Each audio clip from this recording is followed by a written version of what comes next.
नवनीत राणा और रवि राणा के लाडले सबसे करीबी युवा स्वाभिमान के कार्यकर्ता, युवा स्वाभिमान के पदाधिकारी आखिर में बिजली चोर निकले। ये चोरी का काम किया है परतवाड़ा के युवा स्वाभिमान के पदाधिकारी मनीष अग्रवाल। इन्होंने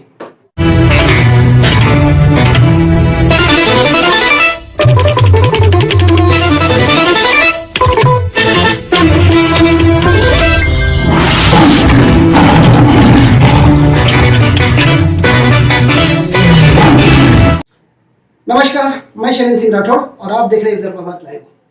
आज हम बात करने जा रहे हैं अमरावती जिले के सांसद नवनीत राणा, इनके बेहद करीबी माने जाने वाले परतवाड़ा के मनीष ज्वेलर के संचालक मनीष अग्रवाल। मनीष अग्रवाल इनका ये जो प्रतिष्ठान है, ये मनीष ज्वेलर, ये सालों से यहाँ पर चल रहा है। यहाँ पर ये खबर लाने की जरूरत हमें इसलिए पड़ गई है कि आज हम एक एग्जाम्पल आप लोगों को देना चाहते हैं कि आखिर में बड़े पदाधिकारी का सर पर हाथ रहा तो किस तरीके से मनमानी की जा सकती है, और बड़े पदाधिकारी का अगर सर पर हाथ रहा तो यहाँ का एमएसईबी विभाग कितना निष्क्रिय हो जाता है। ये सबसे अच्छा उदाहरण हम आपको देने जा रहे हैं। मनीष अग्रवाल ये युवा स्वाभिमान के सबसे बड़े पदाधिकारी है परतवाड़ा शहर के। नवनीत राणा और रवि राणा इनके बेहद करीबी माने जाने वाले, इनका ये कारनामा आज हर कोई सुनकर दंग रह गया। ये जो प्रतिष्ठान है मनीष ज्वेलर से सालों से यहाँ पे चल रहा है और इसी को सटकर इनका यहाँ पे घर, प्रतिष्ठान मतलब घर है, इसी को सटकर यहाँ पर इनका घर भी है। यहाँ पर अचानक एमएसईबी विभाग ने जब पूरे परिसर की चेकिंग करना शुरू किया तो जब वे इस प्रतिष्ठान में पहुंचे, मतलब एमएसईबी डिपार्टमेंट के अधिकारी और कार्यकर्ता जब यहाँ पर पहुंचे और इन्होंने मनीष ज्वेलर्स के दुकान की और घर की जब यहाँ पर जांच की, यहाँ के मीटर की जांच की, तो वह देखकर हैरान हो गए कि यहाँ के मीटर में छेड़छाड़ की गई थी। मतलब सीधी बातों में कहे तो मनीष अग्रवाल इन्होंने यहां पर सीधे सीधे बिजली चोरी का कारनामा करके बताया था। आज बड़ी बड़ी बातें, नाम बड़े और दर्शन खोटे। आज ज्वेलर्स के संचालक है, नवनीत राणा के करीबी है, युवा स्वाभिमान पार्टी के खास कार्यकर्ता है, और आज इन्होंने एक टुच्चा सा काम करके बताया था, वो था चोरी का। बिजली विभाग के अधिकारियों ने जैसे ही देखा, उन्होंने सीधे ही यहाँ के दोनों कनेक्शन कट कर दिए। मतलब मनीष ज्वेलर्स प्रतिष्ठान, मतलब मनीष ज्वेलर्स की दुकान का भी कनेक्शन काट दिया गया और मनीष ज्वेलर्स के घर का भी कनेक्शन काट दिया गया। एक साथ घर में भी बिजली चोरी की गई थी और यहाँ के इनके दुकान पर भी बिजली चोरी की गई थी।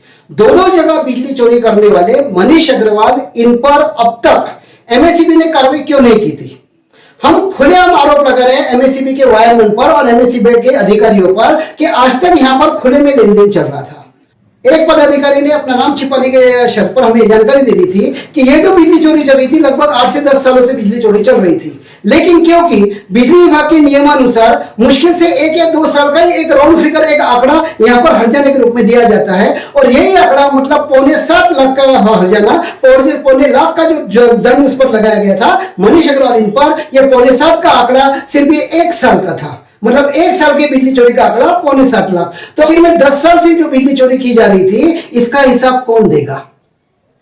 इन अधिकारियों ने 7.25 लाख का जुर्माना लगा दिया, लेकिन इसके पहले जो 10 साल से इन्होंने यहां पर बिजली चोरी की है, इसका हिसाब किताब यहां किसी के भी पास में नहीं है। आखिर में क्यों बिजली विभाग ने इन पर इसके पहले कार्रवाई क्यों नहीं की? आखिर में बिजली विभाग ने इसके ऊपर कार्रवाई क्यों नहीं की? यहां पर किसी का 1000-2000 बिल बाकी रह जाए तो बिजली विभाग के कर्मचारी सीधे उसके घर पहुंचकर उसका कनेक्शन काट देते हैं। तो इतने सालों से जो चोरी चल रही थी, क्या इन पर इनकी निगाह नहीं गई? अभी हम खुले में आरोप लगा रहे हैं कि मनीष अग्रवाल ये सबसे खास पदाधिकारी है यहाँ की सांसद नवनीत राणा और रवि राणा के। ये दोनों के खास पदाधिकारी होने की वजह से यहाँ के बिजली विभाग के कर्मचारी अधिकारी वैसे इनसे अपनी दूरी बनाए हुए रहते हैं। लेकिन खुली आंखों से सब देखने के बाद में इन अधिकारियों का कार्रवाई न करना, क्या यह सवाल नहीं पैदा करता कि आखिर में से यहाँ के संसद का हाथ सर पर होने की वजह से बिजली विभाग यहाँ पर निष्क्रिय हो गया था? आज यहाँ पर अगर ये बिजली चोरी पकड़े नहीं जाती तो यह मामला कभी किसी के सामने नहीं आता और आगे भी ये बिजली चोरी ऐसी ही चलती रहती। यहाँ पर ही इनका काम नहीं सुधरा तो अभी हाल ही में यहाँ पे युवा स्वाभिमान के पार्टी का कार्यालय का उद्घाटन हुआ। यहाँ के ये जो कार्यालय का नजर आप देख रहे हैं, आप ध्यान से देखिए, ये बिजली के खंभों से सीधे तार इनके यहाँ के ये बूथ पर ले गए हैं। मतलब खुले में सड़क पर ही जो बनाया गया था, यहाँ पर सड़क पर जो बूथ तैयार किया गया था, यहाँ पर भी सीधे पोल पर से बिजली के तार खींच लिए गए थे। ये जो खुलेआम बिजली चोरी करी गई थी, इसका भी हिसाब अब तक बिजली विभाग के अधिकारियों ने इनसे नहीं मांगा। हमने इस बारे में जब यहाँ के अधिकारियों से जानकारी ली तो उन्होंने हमें साफ साफ कहा कि जब हमें ये जानकारी मिली और हम वहां देखने पहुंचे तब तक उन लोगों ने वहां से तार हटा लिए थे। लेकिन ये जो सबूत आप अभी इसका स्क्रीन पर देख रहे हैं, ये वीडियो है उस टाइम का जब यहां से तार खींचे गए थे। क्या ये सबूत काफी नहीं है? ये सबूत देखने के बाद में क्या बिजली विभाग के अधिकारी इन पर हर्जाना नहीं लगा सकते? बिजली विभाग के अधिकारी ने एक ही काम करा, दूसरे दिन यहाँ पहुंचे और यहाँ पर इन्होंने अपना मीटर लगवा डाला। लेकिन एक दिन पहले जो यहाँ पर बिजली विभाग की जो चोरी की गई थी, इसका हिसाब कौन मांगेगा? क्योंकि बिजली विभाग के अधिकारी भी डरे सहमे हैं कि आखिर में यहाँ के संसद से पंगा कौन ले, रवि राणा से पंगा कौन ले, और इसी डर से बिजली विभाग के अधिकारियों ने अपने मुंह पर लगाम लगा डाली। खुलेआम चोरी देखने के बाद में भी खुलेआम ये जो नजर आप देख रहे हैं, ये सीधी बिजली चोरी की गई थी। इसके बावजूद बिजली विभाग ने इन पर कोई कार्रवाई नहीं की, इनसे कोई दंड नहीं वसूला। तो क्या हम ये ना कहें कि यहाँ पर युवा स्वाभिमान के पार्टी का हाथ सर पर होने की वजह से, सांसद नवनीत राणा का हाथ सर पर होने की वजह से यहाँ के पदाधिकारी ने बिजली चोरी तक का कारनामा करके बताया। आगे तो भी यहाँ के सांसद नवनीत राणा अपने पदाधिकारियों पर लगाम कसेंगी और इस तरह की घटनाओं पर अपनी रोक लगाएंगी, बस यही आशा हम करते हैं। तो इसी तरह की खबरों के साथ में हम आपसे आगे भी मिलते रहेंगे। तब तक के लिए दीजिए नमस्कार।